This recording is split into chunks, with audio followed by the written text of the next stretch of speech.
Hey there guys, welcome back to another video. In today's video, we're going to unbox the Samsung Galaxy S25 Ultra in titanium gray. Samsung announced their Galaxy S25 series at Galaxy Unpacked on January 22nd, and today is the 31st, so they got these out quicker than the actual release date of the 7th, so that's pretty cool.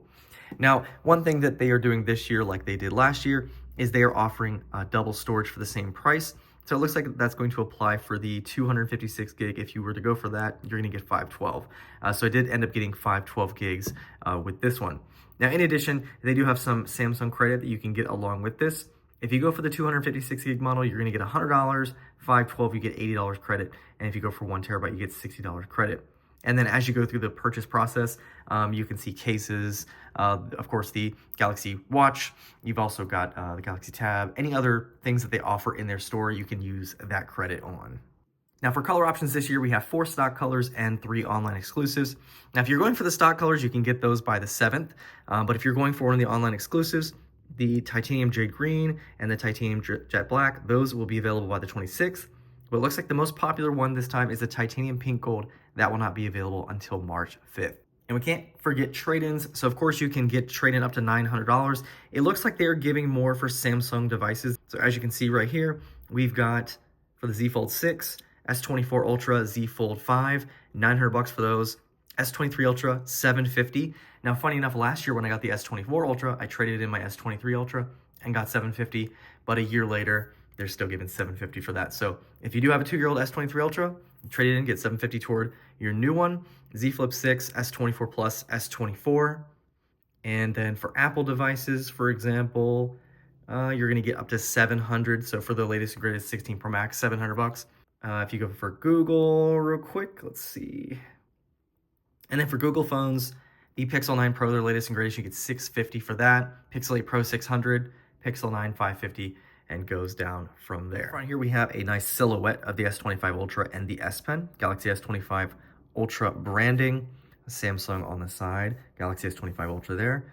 And then on the back, we've of course got information about it. So this one has the S25 Ultra, the S Pen, USB-C to USB-C cable, quick start guide, terms and conditions, and this one is the 512 gig model.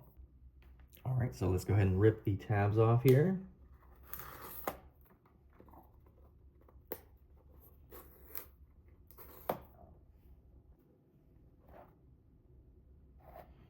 All right, and right on top, we have our natural gray titanium S25 Ultra. Man, that is a gorgeous, gorgeous color. As you can see, very similar design for the past years, but they've rounded things off just a little bit.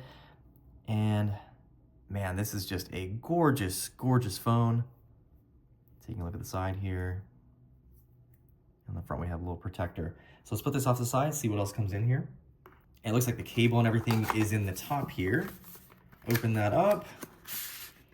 We have our SIM eject tool, quick start guide, and our USB-C to USB-C cable. All right, we're gonna go ahead and peel this off the front here. But see if we have any battery. All right, so let's go ahead and go through the setup real quick and see what we have included. So first thing it asks here, we've got our Samsung terms and conditions, including the arbitration terms in the dispute resolution agreement, which we have to agree to, and then the privacy policy. And you don't have to agree to sending your data, your diagnostic data to Samsung. All right, easy setup with another device. So if you have a Galaxy or Android device, iPhone or iPad, or you can set up manually. So we're just gonna do this manually just to see what we get. It wants me to turn on Wi-Fi real quick. All right, after Wi-Fi, it asks about connecting to a mobile network, so you can transfer SIM from another phone, scan a QR code, or search for mobile plans, or we can set up later. All right, we get the option to copy our apps and data. All right, I'm gonna go ahead and skip logging in with my Google account just so we can get to the home screen. Gives us options to protect our phone. So we have face recognition, fingerprint, pattern, PIN, or password. We're gonna go ahead and skip that, skip anyway. And then we have our Google services. So asks if you wanna use location, allow apps and services to scan for Wi-Fi networks, or send usage and diagnostic data, install apps and services. So we'll just accept that for right now. All right, we then are asked to sign into our Samsung account. So you can enter your phone number or email or sign in with a QR code. We've got our Samsung service legal information. So some of these are optional, but terms and conditions, of course, are required. We've got customization service on the phone, news and special offers on the phone, personalized ads based on data from this phone, and you can choose all if you want to. We've got other Samsung services here. We've got auto blocker, customization service, personal and data intelligence, and you can turn those on or off. All right, it's saying to check your region. Depending on your region, we may have to restrict inappropriate content in Samsung apps for minors, and the only option is Utah or other state, or I am outside of the United States. Okay, we've got our display mode, so you can choose from light or dark. I'm gonna go with dark. Home. All right, and here we are at the home screen. All right, so the screen is a little bit bigger this year, so we have a 6.9-inch display. Absolutely gorgeous, as you can see. We have the camera right in the center, right there. We've got our notification shade here, and then we also have an option to pull down from the right to access our quick toggles here. So as you can see, we've got, of course, got our Wi-Fi, Bluetooth, some different toggles here that I'm sure we can customize. And we have our Google brief right there. Here are the apps that are included. Out of the box, we have Android 15 with One UI 7.0. We have a 5,000 milliamp hour battery, which is the same as the S24 Ultra. Now, if you go with the 512 gig model, out of the box, you get 478.9 gigs available. And as you can see, we do have 12 gigs of RAM.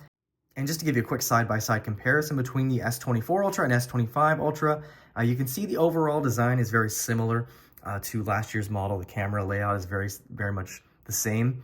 Now, we do have a thicker frame around each lens on the S25 Ultra versus the S24 Ultra. You can also see the difference in the corners here. So we have a more squared off design on the S24 Ultra, more rounded, softer on the S25 Ultra. Now, both the S24 Ultra and S25 Ultra are titanium. The frames are titanium. However, you can see that it is more rounded on the S24 Ultra and it's flat on the S25 Ultra. Button layout is the same, so we've got our volume rocker and our power on the same side. However, one thing I did notice here is that the 5G window on the S24 Ultra is on the side with the buttons. However, on the new model, it is on the opposite side. On the top, you can see we have those two microphones. They are a bit closer together on the S25 Ultra versus the S24 Ultra. And then on the bottom, you can see that the design of the speaker is the same, and the S Pen does look like it is a little bit different design, so I'm pretty sure those are not compatible with each other. USB-C is in the same spot. And one thing I'm so glad that they changed is, as you can see on the S24 Ultra, the microphone and the pinhole to open your SIM card slot were right near each other. I feel like somebody was definitely bound to stab their microphone, so they did actually move that to the other side. So good job, Samsung. Now, another change you'll notice with these is the display. So as you can see, the bezels are thinner on the S25 Ultra. It is 0.1 inches bigger, so 6.9 inches now versus the 6.8 inches. And that little change you can definitely see makes a pretty big difference. So it looks like it's almost all display on the front of the S25 Ultra, but both have absolutely gorgeous displays. So there you guys have it. Just a quick look and unboxing at the Galaxy S25 Ultra. Definitely a pretty decent upgrade. Now, if you're coming from a more recent Galaxy device like the Galaxy S24 Ultra, this may not be that big of an upgrade. A very iterative upgrade, in my opinion. It has a nice design upgrade, you know, with the flat sides, but cameras are overall pretty much the same. You have one changed camera here. You have that slightly bigger screen. You have the new Snapdragon 8 Elite chipset. But say you're coming from an older phone like an S22 Ultra or older, this would probably be a pretty good upgrade. I know folks are keeping their phones for longer these days, so really not as necessary to upgrade year over year like we did before. And of course, these are expensive. So, you know, it's over $1,000 for the cheapest model of the Ultra. If you have any comments or questions on this, feel free to leave those down below. And I'll leave a link down below where you can also check this out on the Samsung site. And I'll see you guys in the next video.